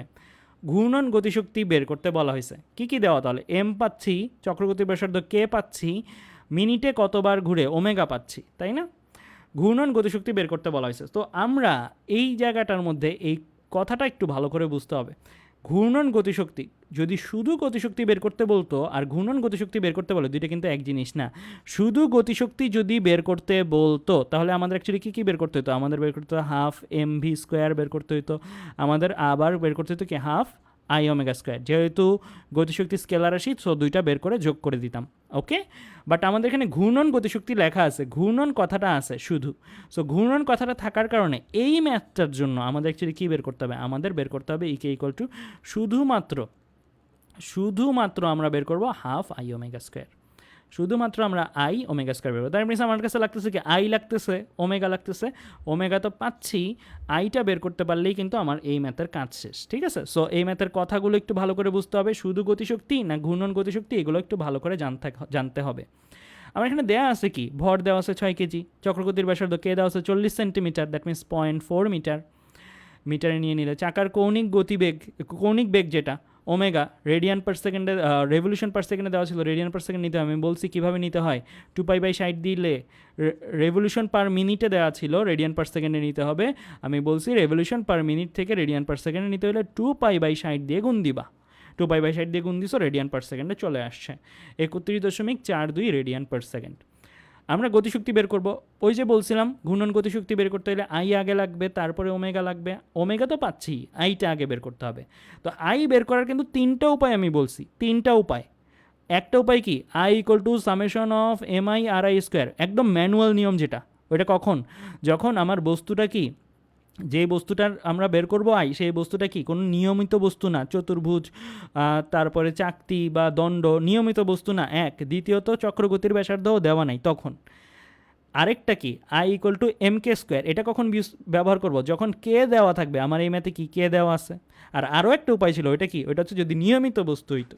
নিয়মিত যদি বস্তু হইতো তাহলে আমরা কি করতাম? নিয়মিত বস্তু হইলে আমরা আই ইকুয়াল টু বের করতাম আমাদের যে দেয়া ফর্মুলা সেগুলো। দণ্ডাকৃতির বস্তুর ক্ষেত্রে যেমন কিনারে অক্ষ থাকলে একটা হয়, মাঝখানে অক্ষ থাকলে একটা হয়। গত ক্লাসে দেখাইছিলাম আমি তোমাদের এই জিনিসগুলো। তো আমরা এই জায়গাটার মধ্যে যখন কাজ করব, আমরা প্রথমে I equal to m k square, যেহেতু আমার কে দেওয়া আছে, I equal to m k square দিয়ে আমরা প্রথমে আই বের করে নিব। আই এর ভ্যালু বসাইলাম, কে এর ভ্যালু বসাইলাম, সহজ হিসাব 0.96 কেজি মিটার স্কোয়ার, তোমরা পারবা, এটা একদম ইজি। দেন ইকে বের করবো, ইকে equal to half I omega square. আজকের ক্লাসে এই ফর্মুলা দেখাইছি। আই এর ভ্যালু এখান থেকে নিয়ে বসাবো, ওমেগার ভ্যালু 31.42 বসাইলে আমার ইকেটাও কি চলে আসবে। হিসাব করলাম আসলে কত? 473.86 জুল। আশা করি এই ম্যাথটাতে আর কারোই কোনো প্রবলেম থাকার কথা না। একটা জিনিসই ভাষাগত ব্যাপার ছিল, কে এর ব্যাপার ছিল, এই জিনিসগুলো বুঝাই ফেলছে এই ম্যাথটার মধ্যে। তো আমরা ঘূর্ণন গতিশক্তি পেয়ে গেছি তার মানে। এবার আসি এরপরে এই আলোচনা যেগুলো, এগুলো আমি আর নতুন করে বলবো না, এগুলো অনেক সময় নিয়ে সুন্দরভাবে বুঝাই দেওয়া আছে। কোথায়? কোন বাটনে? এই বাটনে। এই বাটনটাতে ক্লিক করবা, টর্ক কি বা কীভাবে সবগুলো জিনিস এই জায়গাটার মধ্যে বেসিক যেটা, সেই বেসিকগুলো দেওয়া আছে। আমি পিডিএফ এটা দিয়ে দিব, সো দ্যাট তোমরা এই বাটনে ক্লিক করে যদি বোঝার দরকার পড়ে বুঝে নিতে পারো। যেহেতু এটা ক্র্যাশ কোর্স, এটাতে আমাদের কি প্র্যাকটিসমূলক জিনিস বেশি করতে হবে। সো বেসিকগুলো আমি দিয়ে রাখতেছি, বেসিকগুলো বুঝতে চাইলেও সেই উপায়ও দিয়ে রাখতেছি, বাট আমি এই জায়গায় আর সময় নষ্ট করতেছি না তোমাদের। ওকে, এই জায়গায় একটা ছোট্ট কথা বলে যাই যে আমরা যখন কোনো একটা বস্তুর টর্ক মাপবো, টর্ক মাপার জন্য এই জায়গায় যে ফর্মুলাটা, এই ফর্মুলাটা কি? Tau equal to F D. এটা কখন ইউজ করব? এই ফর্মুলাটা ইউজ করব যদি যেই বস্তুটা ঘুরতেছে সেই বস্তুর ঘূর্ণনতল, এই যে দেখো এটা কি ঘূর্ণনতল না? এটা ঘূর্ণনতল না বস্তুটার? এভাবে ঘুরবে না বস্তুটা। এই বস্তুটার যে ঘূর্ণনতল, ওই ঘূর্ণনতলের সাথে যদি বল লম্বভাবে আসে, যদি বলটা লম্বভাবে থাকে, দেখো লম্বভাবে না, ঘূর্ণনতলের সাথে বলটা, বলের প্রয়োগ বিন্দুটার মধ্যেই দেখলেই বুঝতে পারবা, বলের প্রয়োগ বিন্দু থেকে ঘূর্ণন কেন্দ্র পর্যন্ত যে দূরত্ব, এটা বরাবরই থাকে ঘূর্ণনতল, এই যে ঘূর্ণনতল। আর বলটা কি লম্বভাবে, তাই না? লম্বভাবে আছে। তাহলে এই ঘটনাগুলোর জন্য আমরা টর্ক বের করার ফর্মুলা ইউজ করব, বলের মান ইন্টু বলের প্রয়োগ বিন্দু। বলের প্রয়োগ বিন্দু কোনটা? যে জায়গায় বলটা পড়ে, বলের প্রয়োগ বিন্দু থেকে ঘূর্ণন কেন্দ্র পর্যন্ত যে দূরত্বটা আছে সেই দূরত্বটা, ঠিক আছে? তাহলে এখানে আমরা কি পেয়ে যাব? টর্ক পেয়ে যাব, টাউ পেয়ে যাব। টর্ক কি আমি বলছি ইউটিউবে দেখে নিতে, তাও আমি ছোট্ট করে বলে যাই। টর্ক হচ্ছে কৌণিক ক্ষেত্রে বলের মতন রাশিমালা। এফ কি করে? এফ বা বল, শুধু বল কি করে তোমরা জানো? বলটা কি করে, এফ কি করে? এফ কোনো বস্তুর উপরে প্রযুক্ত হইলে সেখানে কি এ বাড়ায় বা কমায়, বাড়াতে চায় বা কমাতে চায় সঠিকভাবে বললে। টাও কি করে? টাও হচ্ছে কোনো বস্তুর ওপরে প্রযুক্ত হইলে সেখানে আলফা বাড়াতে চায় বা কমাতে চায়। তার মানে এইটা ছিল আমার রৈখিক ক্ষেত্রে বল, আর এটা আমার কি কৌণিক ক্ষেত্রে বলের মতন, অর্থাৎ যেটাকে আমরা টাও দিয়ে প্রকাশ করি, আর যেটার নাম হচ্ছে আসলে টর্ক। অর্থাৎ যা কোনো স্থির বস্তুকে ঘুরাতে চায় বা ঘূর্ণনরত বস্তুর ঘূর্ণন হার বাড়াতে বা কমাতে চায়, দ্যাট মিন্স কি আলফা না? আলফাই তো আসলে, এটা আসলে কি ওমেগার চেঞ্জ করতে চাচ্ছে, মানে স্থির ছিল ওমেগা 0 ছিল ওমেগা বাড়াইতে চাচ্ছে, বা ওমেগার একটা সুনির্দিষ্ট মান ছিল ওটা বাড়াইতে চাচ্ছে বা কমাইতে চাচ্ছে। সো এইগুলো আসলে কে করে? ওমেগার বৃদ্ধির হার এগুলো কে করে? আলফা, তাই না? ওমেগার পরিবর্তনের হার সেটাই তো আলফা। দ্যাট মিন্স সহজ কথায় বলতে চাইলে আমার টাও এফ কি করে? কোনো বস্তুর মধ্যে এ তৈরি করে, এ বাড়ায় বা কমায়, আর টাও কি করে? এ আলফা বাড়ায় বা কমায়। সো এটা ফলশ্রুতিতে আমার কি হয়, টাও যদি সৃষ্টি করে বা ত্বরণ সৃষ্টি করে, তাহলে আমার অ্যাকচুয়ালি কী হচ্ছে, এই জায়গায় ওমেগা বাড়বে বা কমবে। ঠিক আছে, বাড়াইতে যায় বা কমাতে যায়, এটার জন্য কি হইতো, ভি বাড়াইতে চায় বা কমাইতে চায়। ঠিক আছে, সো আমরা বলতে পারি এফ আসলে এ সৃষ্টি করে, আর টাও আসলে আলফা সৃষ্টি করে বা করতে চায়, আর এ সৃষ্টি করে বা করতে চায় যেহেতু ভি বাড়তে পারে বা কমতে পারে, যদি একই দিকে হয় তাহলে বাড়ে এ আর ভি, আর যদি বিপরীত দিকে হয় তাহলে কমে। আজকের ক্লাসে এই প্রথম দিকে কিন্তু এই জিনিসগুলো দেখাইছি আমি। ঠিক আছে, এ আর ভি এর দিকের উপরে ভিত্তি করে যে ভি বাড়তে পারে কমতে পারে, ওমেগা বাড়তে পারে কমতে পারে, একদম বেসিকের আলোচনা, এই জিনিসগুলো দেখাইছি। ওকে, তাহলে এবার আমরা চলে আসি আমাদের এর পরের অংশটার মধ্যে। আমরা তার মানে একটা ফর্মুলা শিখলাম, টর্কের কিন্তু একটা না, আমি আজকে 3টা ফর্মুলা শেখাবো তোমাদের। এফডি এটা কখন ইউজ করব? যখন বস্তুটার ঘূর্ণনতল আর বল, বস্তুটার ঘূর্ণনতল আর বল, বস্তুর ঘূর্ণনতল কেমনে পাবা? বলের প্রয়োগ বিন্দু থেকে ঘূর্ণন কেন্দ্র পর্যন্ত একটা সরল রেখা টানবা, এই সরল রেখাটা আমার কি হিসেবে কাজ করবে? ঘূর্ণনতল হিসেবে কাজ করবে। যদি এই সরল রেখার সাথে বল লম্বভাবে কাজ করে যেমন এখানে, তাহলে আমরা টাও equal to F D use করব। এফ বলের মান, ডি হচ্ছে বলের প্রয়োগ বিন্দু থেকে ঘূর্ণন কেন্দ্র পর্যন্ত দূরত্বের মান, বলের প্রয়োগ বিন্দু থেকে ঘূর্ণন কেন্দ্র পর্যন্ত দূরত্বের মান। ওকে, এটাকে আমরা লম্ব দূরত্ব বলে থাকি। ঠিক আছে, এটাকে আমরা লম্ব দূরত্ব বলে থাকি। দেখো এইটা, এই বলের সাথে এই ডিটা কিন্তু লম্ব দূরত্ব, একটা লম্বা দূরত্ব, তাই না? ওকে, এখন এটার যে মানটা, এই মানটা তো আমরা এভাবে বের করবো, তাই না? এটার দিক আছে, দিকটা কেমনে বের করবো? দিকটাও এভাবে চিন্তা করবা তোমরা। দিকটা চিন্তা করবা এরকম যে যদি বস্তুটা ক্লকওয়াইজ ঘুরে তাহলে কি নেগেটিভ, যদি বস্তুটা অ্যান্টি ক্লকওয়াইজ ঘুরে তাহলে কি পজিটিভ। যেমন এখানে দেখো, এটা হচ্ছে ঘূর্ণন বিন্দু, এটা হচ্ছে ঘূর্ণন বিন্দু, এই বিন্দুর সাপেক্ষে ঘুরবে, এই বস্তুটা ঘুরবে, এটা হচ্ছে ঘূর্ণন তল। এখন তোমরা নর্মালি চিন্তা করো, এখানে একটা আঙ্গুল দিয়ে চেপে ধরে তোমার কলমটা এটা বরাবর বিছাও, কলমটা এই স্ক্রিনের বরাবর বিছায় এখানে আঙ্গুল দিয়ে চেপে ধরো, আঙ্গুল দিয়ে চেপে ধরে আরেকটা হাত দিয়ে এই যে ফোর্সটা দেখতেছো, ফোর্সটার মতন করে নিচের দিকে ধাক্কা দাও। তুমি চেপে ধরবা কোন জায়গায়? কলম পুরাটাকে না কলমের শুধু এই পোর্শনটাকে চেপে ধরবা? কলমটা এখানে ফ্রি, এখানে ফ্রি। তুমি এই দিক দিয়ে আরেকটা হাত দিয়ে বল দাও, দেখবা কলমটা কোন দিকে ঘুরবে? কলমটা এই দিকে ঘুরবে না, কলমটা এই দিকে ঘুরবে, অ্যান্টি ক্লকওয়াইজ ঘুরবে। সো এই ক্ষেত্রে টাউ ইকুয়াল টু বলের মান ইন্টু ডি এর মান দিলে যেই মানটা আসবে সেটাকে আমরা বলবো পজিটিভ মান, টাউয়ের পজিটিভ মান। টাউয়ের মান পজিটিভ দেখলে বুঝবা যে ও আচ্ছা, এই টর্কটা 20 নিউটন মিটার বা 10 নিউটন মিটার, এই টর্কটা যদি বস্তুর উপরে প্রযুক্ত হয় তাহলে বস্তুটা কীভাবে ঘুরতে চাবে? বস্তুটা অ্যান্টি ক্লকওয়াইজ ঘুরতে চাবে। একইভাবে টাও যদি নেগেটিভ পাও, বল ইন্টু ডিস্টেন্স মান বের করলাম, বের করে যদি নেগেটিভ পাও, কোনো জায়গায় নেগেটিভ দেওয়া থাকে, তাহলে বুঝতে হবে ওই টর্কটা বস্তুর উপরে প্রযুক্ত হইলে বস্তুটাকে ক্লকওয়াইজ ঘুরাইতে চাইবে। ঠিক আছে, আবার মাঝে মাঝে উল্টাটাও করতে হয়, বল ইন্টু ডিস্টেন্স দিয়ে মান বের করবা, দেন মান বের করার পরে তোমারই সিদ্ধান্ত নিতে হবে এটা প্লাস না মাইনাস। কীভাবে সিদ্ধান্ত নিবা? এইভাবে ফিগার দেখে, ফিগারটার মধ্যে দেখো এই বলটা এই বস্তুর উপরে আসলে কোন দিকে ঘুরাবে এটা নিজের চিন্তা করতে হবে। যে জায়গায় বস্তুটা বাধা, মানে যে জায়গায় ঘূর্ণন বিন্দুটা, এই জায়গায় চাপ দিয়ে ধরে এই জায়গায় বল দাও, বল দিলে এটা কোন দিকে ঘুরবে? এইভাবে ঘুরবে। তার মানে অ্যান্টি ক্লকওয়াইজ। তুমি যদি মান পাও, মানটারে পজিটিভ লিখে রাখবা। আবার এই ক্ষেত্রে তুমি বলের মান দেওয়া আছে, ডিস্টেন্সের মান দেওয়া আছে, গুণ দিয়ে একটা মান পাইলা, এটাকে তুমি পজিটিভ নেগেটিভ এটা কীভাবে চিন্তা করবা? এই দিকে বাধা, এই দিকে ধরবা, ধরে বলটা দিলে এটা কোন দিকে ঘুরবে? এইরকম ঘুরবে না? এখান থেকে এইরকম ঘুরবে, দ্যাট মিনস ক্লকওয়াইজ ঘুরবে। তার মানে এটাতে কি দিবা, যেই মানটাই পাইছো বল ইন্টু ডিস্টেন্স করে সেটাকে মাইনাস মান দিবা। আচ্ছা, সো এখানে যে ম্যাথটা আছে এই ম্যাথটা তোমরা করে নিবা। এই ম্যাথটা আমার এক্সপ্লেন মি বাটনে ক্লিক করলে এটা করা আছে আগে, সো এটা নতুন করে করাচ্ছি না। এই ম্যাথটা করে নিবা। এই ম্যাথটা করলে কনসেপ্টটা অনেক ক্লিয়ার হবে। এই ম্যাথটা করে নিতে আমি সাজেস্ট করবো সবাইকে। যারা আগে করছো তারা দেখে নিবা, আর যারা একবারেই করো নাই তারা এই ম্যাথটা করে নিবা। এক্সপ্লেন মি বাটনে ক্লিক করলেই এটা বুঝাই দেওয়া হবে। ওকে, আচ্ছা, এবার যদি আসি বল লম্বভাবে না থাকে, এই যে আমার এই যে তলটা আছে এটা কিসের তল, এটা ঘূর্ণন তল, তাই না? এই তলটাই ঘুরবে।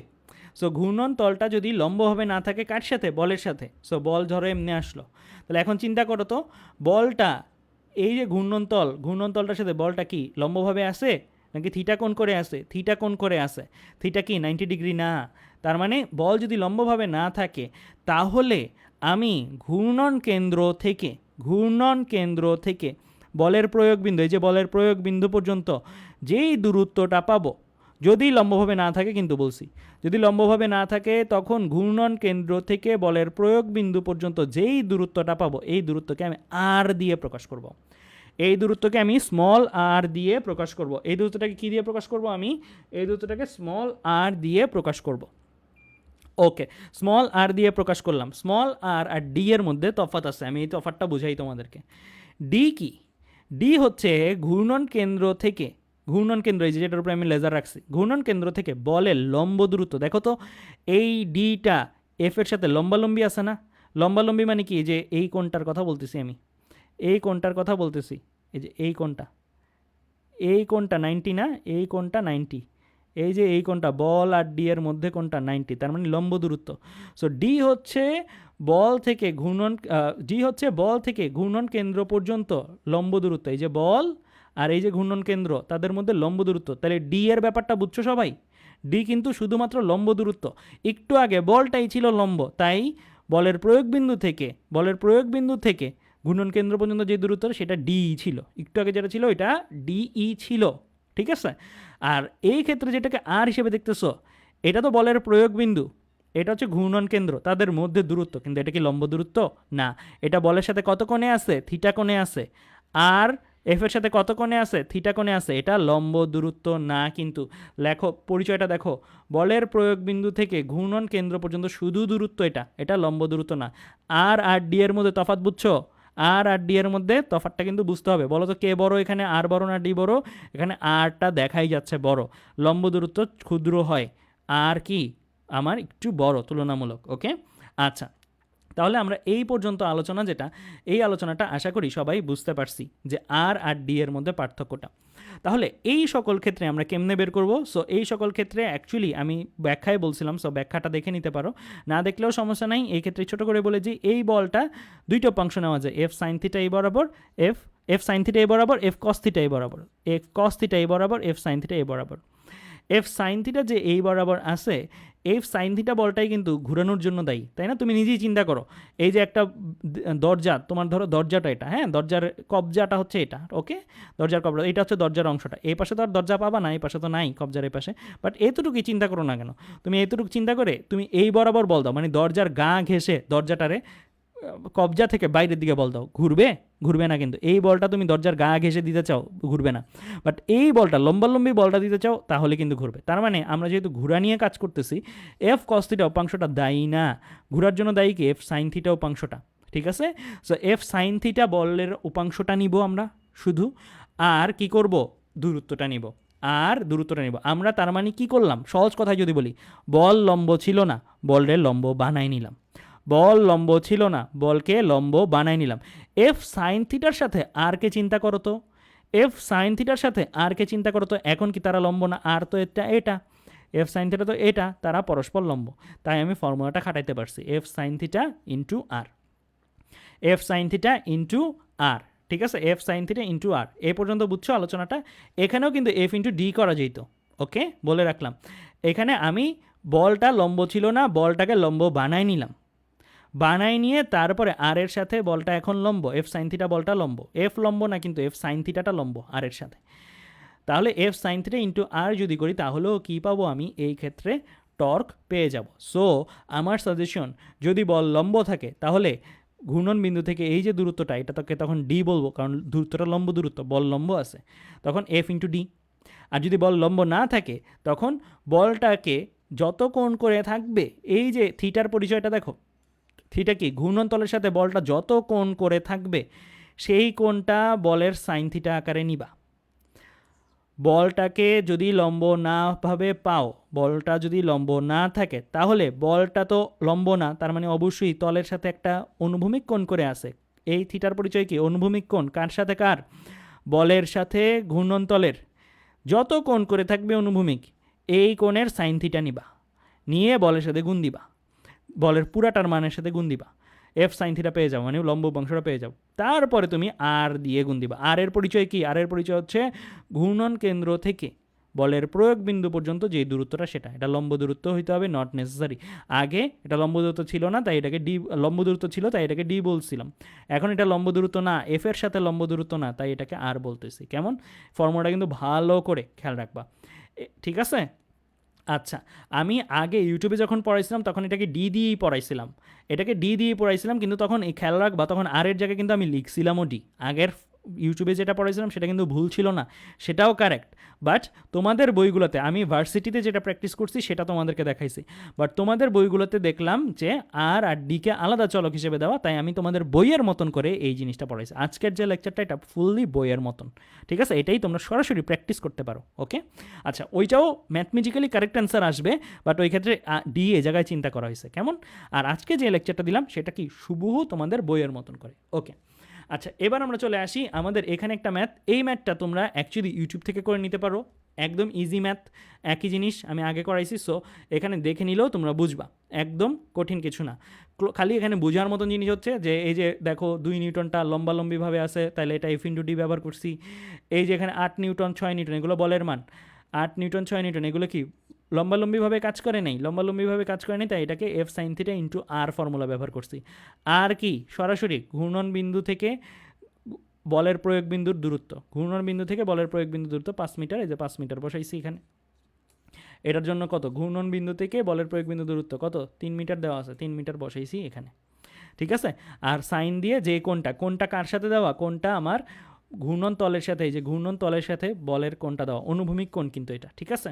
সো এই কোণগুলো বসাইলে তোমরা অ্যাকচুয়ালি কি ভ্যালু পেয়ে যাবে। সো ভ্যালু পাইতে কোনো সমস্যা হবে না, জাস্ট এইখানে একটা কলম রেখে চিন্তা করবা, মাঝখানে ধরে, যে জায়গায় ঘূর্ণন কেন্দ্র হচ্ছে মাঝখানে ধরে এই বলটা তুমি আরেকটা হাত দিয়ে দেওয়ার চেষ্টা করবে, দিলে দেখবা এই বলটা কোন দিকে ঘুরতেছে। এই বোর্ডটা যদি ক্লকওয়াইজ ঘুরে তাহলে তুমি নিবা হচ্ছে মাইনাস, যেই মানটাই গুণ করে পাইছো এইখানে মাইনাস লেখা দরকার নেই, কিন্তু পরে মাইনাস লিখে দিবা, ঠিক আছে? সো যেই মানটাই পাইছো এটা হচ্ছে মাইনাস। যদি ক্লকওয়াইজ পাও তাহলে যেই মানটাই পাইছো পরের লাইনে এটাকে লিখবা, যদি এন্টি ক্লকওয়াইজ পাও তাহলে যেই মানটাই পাইছো এটাকে পরের লাইনে লিখবা প্লাস, ঠিক আছে? সো এন্টি ক্লকওয়াইজ পাইলে প্লাস, ক্লকওয়াইজ পাইলে মাইনাস, এই জিনিসটা মেনটেন করে দেন হচ্ছে কি নর্মাল লব্ধি, মানে কি যোগ বিয়োগ করে ফেলবা, নর্মাল যোগ বিয়োগ। এটা যদিও ভেক্টর রাশি, বাট আমরা তো তাদেরকে একটা সুনির্দিষ্ট দিকে নিয়ে আসছি না, ক্লকওয়াইজ বা এন্টি ক্লকওয়াইজ, সো এর জন্য আমরা এইভাবে জিনিসটা চিন্তা করব, কেমন?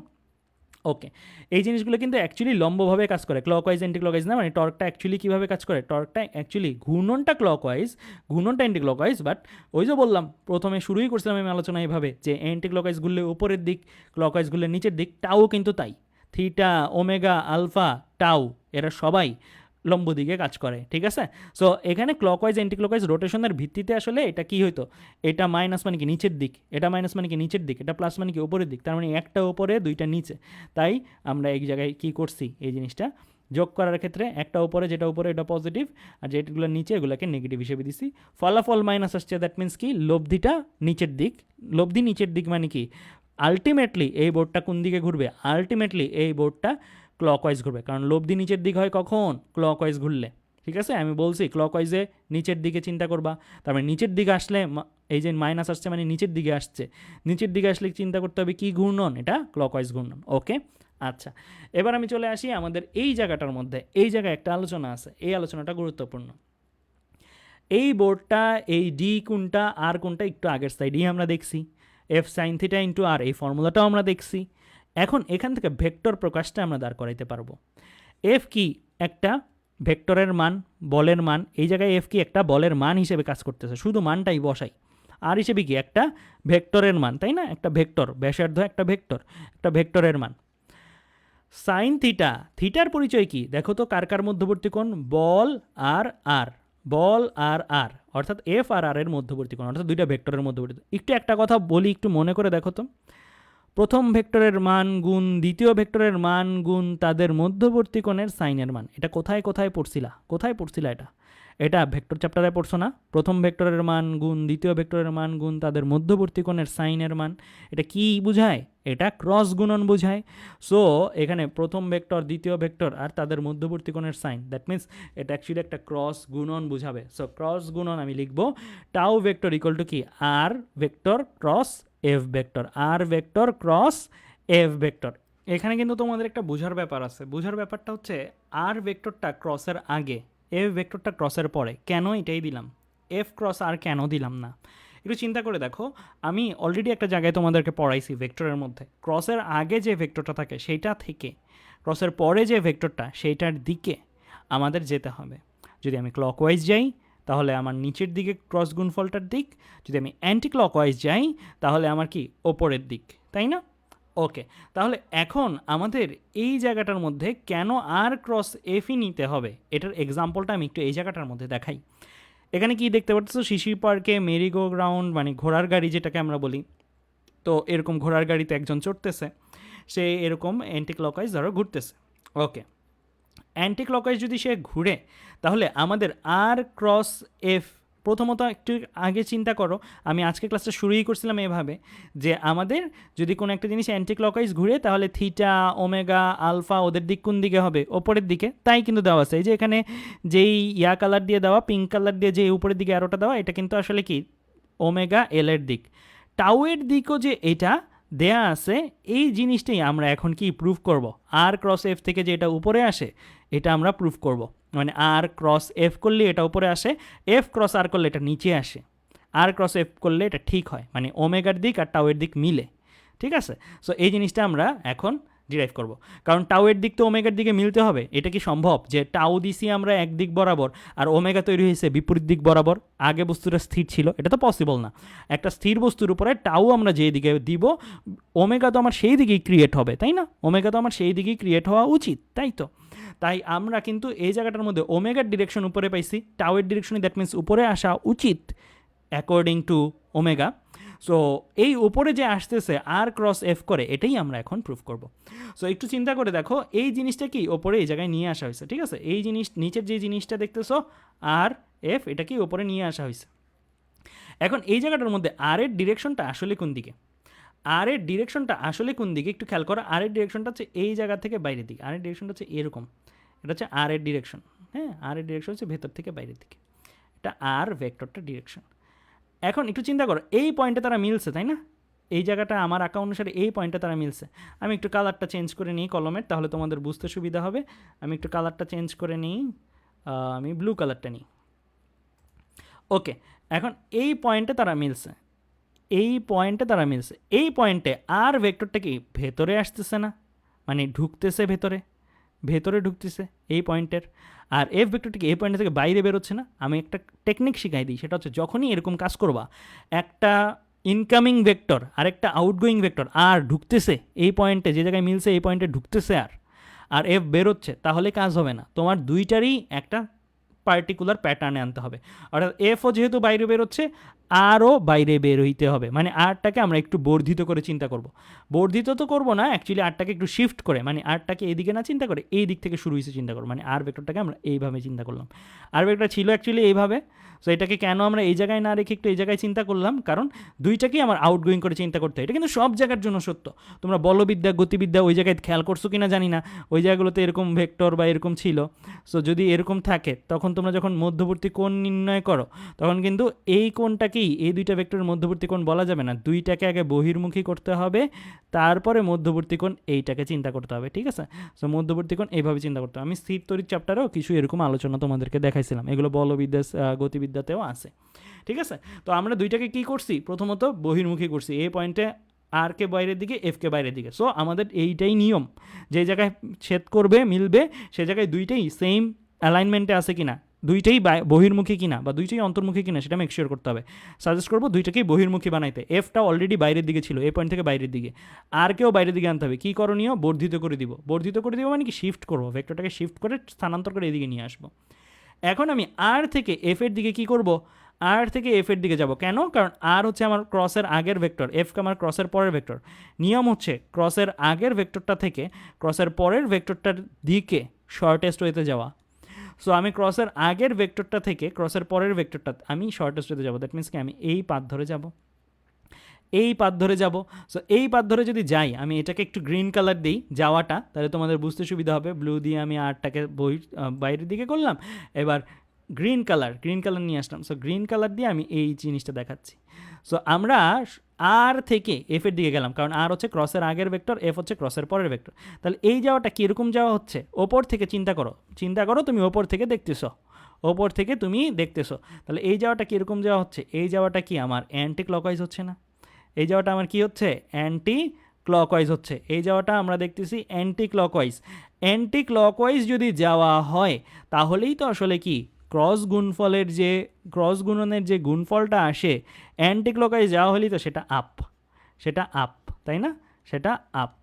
তো আমাদের এখানে টাউটা কি আপ, মিলছে কি না? মিলছে। যদি কেউ চিন্তা করতা tau equal to F cross r, যদি কেউ এটা চিন্তা করতা, যদি ধরে নাও সাময়িক একটা সময়ের জন্য চিন্তা করছো, তাহলে কি করতে হইতো? এফ থেকে আরের দিকে যেতে হতো না? এফ ছিল ক্রসের আগের ভেক্টর, এফ থেকে আরের দিকে, তখন কি ক্লকওয়াইজ যেতে হতো। ক্লকওয়াইজ গেলে আমার টাওয়ের ডিরেকশনটা কোন দিকে হতো? নিচের দিকে। এটা কি আমার মিলে না তো। আমার ওমেগা উপরের দিকে, কারণ জিনিসটা ক্লকওয়াইজ ঘুরতেছে, এন্টি ক্লকওয়াইজ ঘুরতেছে। তাহলে টাউ গুণফল অনুসারে কোন দিকে আসা উচিত? ওপরের দিকেই আসা উচিত, কারণ স্থির অবস্থা থেকে টাউয়ের কারণেই ওমেগা তৈরি হয়েছে। টাউ যেদিকে থাকবে ওমেগা সেদিকেই তৈরি হওয়া উচিত। তাই এই জায়গাটা কিন্তু কনসেপচুয়ালি বুঝতে হবে। সো এই জিনিসটা বোঝানোর জন্যই কিন্তু এই জিনিসটা tau equal to r cross F, F cross r না, এই জিনিসটা বোঝানোর জন্যই কিন্তু আমি অ্যাকচুয়ালি প্রথম দিকে তোমাদের থিটা, ওমেগা, আলফা এই জিনিসগুলো বারে বারে দেখায় নিয়ে আসছি। সো আশা করি তোমরা এই আলোচনাটা বুঝছো। যদি না বুঝে থাকো, আবার এই আলোচনা যখন শুরু করছি সেখান থেকে দেখা শুরু করে দাও, তাহলে ইজি হয়ে যাবে। দুইটা জিনিস বুঝাইছি। কোনো একটা পয়েন্টে ভেক্টর যখন হিসাব করবা তখন দুইটাকে আউটগোয়িং বানায় ফেলো। তো আমি আরটাকে বাইরের দিকে নিয়ে গেলাম। তারপরে আমি ভেক্টরের ক্রসের আগের ভেক্টর থেকে ক্রসের পরের ভেক্টরটা দিকে গেছি। আর ক্রস এফ দিলে আমার টাউ উপরের দিকে আসে, যেটা কনসেপচুয়ালি কারেক্ট। এফ ক্রস আর দিলে আমার টাউটা নিচের দিকে আসে, যেটা কনসেপচুয়ালি রং, কারণ জিনিস ঘুরতেছে অ্যান্টি ক্লকওয়াইজ বা টাউ কাজ করতেছে নিচের দিকে। এইভাবে চিন্তা করলে আমাদের কি বাস্তবের সাথে মিল পাই না। সো আশা করি আমি তোমাদেরকে এই জায়গাটা বুঝাইতে পারছি যে এই জায়গাটা কেন এরকম হয়। এই জায়গাটাই অ্যাকচুয়ালি আজকের ক্লাসের সবচেয়ে বেশি বুঝার পার্ট ছিল। তো এবার আমরা চলে আসবো আমাদের পরের অংশটার মধ্যে। আমাদের এখন একটা ম্যাথ দেওয়া আছে, এই ম্যাথ করেই আমরা ক্লাসটা শেষ করে ফেলবো। আর ভেক্টর দেওয়া আছে 3i cap plus J cap plus 2k cap. এ ভেক্টর রূপে দেওয়া আছে i cap minus 3j cap plus 4k cap হলে প্রযুক্ত টর্কের মান বের করতে বলা হয়েছে। ওকে, তো আমরা যদি এই জিনিসটা বের করতে চাই, প্রথমে আমি তোমাদেরকে কাজ দিব এটা, যে এই জিনিসটা তোমরা একটু চিন্তা করে দেখো কিভাবে বের করবা। খুবই সিম্পল, ভেক্টর রূপে দেওয়া আছে, টাউ বের করতে হবে। সো আমরা ফর্মুলা বসাবো, tau vector equal to r vector cross f vector. R vector cross f vector দিয়ে কিন্তু আমরা অ্যাকচুয়ালি এই কাজটা করব। কিভাবে করি? প্রথম সারিটা আমরা নির্ণায়কের মাধ্যমে করতে হবে, কারণ ভেক্টর রূপে দেওয়া আছে। সো প্রথম সারিটা আমি I cap J cap K cap, দ্বিতীয় সারিটার মধ্যে আমি প্রথম ভেক্টরের ক্রসের আগের ভেক্টরের সহগগুলো বসাবো। আই এর সহগ, জে এর সহগ, কে এর সহগ, দ্যাট মিনস 3, তারপরে 1, তারপরে 2, তারপরে এই জায়গায় বসাবো কি 1 মাইনাস 3 4 বসাই আমি নির্ণায়ক করব। নির্ণায়ক যদি করলে আমার অ্যান্সার আসতেছে 10i cap minus 10j cap minus 10k cap. So এই জিনিসটা আশা করি তোমরা পারবা, তোমাদের এই জিনিসগুলো পারা উচিত, কারণ এখন তোমরা যথেষ্ট বড় এই জিনিসগুলো পারার মতন। সো এই জিনিসটা আমার চলে আসলো কিসের মান? এটা আমার টাউ ভেক্টরের মান চলে আসলো। আমার অ্যাকচুয়ালি কী লাগবে? টাউ ভেক্টরটার মান লাগবে। দ্যাট মিনস আমি এখন কি করব? এখন আমি যে করণীয় কাজটা এটা আমি তোমাদের দিচ্ছি, তোমরা এই জিনিসগুলো অ্যাটলিস্ট নিজেরা খাতায় কিছু না করলে তোমাদের মাথায় চর্চাটা হবে না। সো নিজেদের আলটিমেটলি করাটা জরুরি।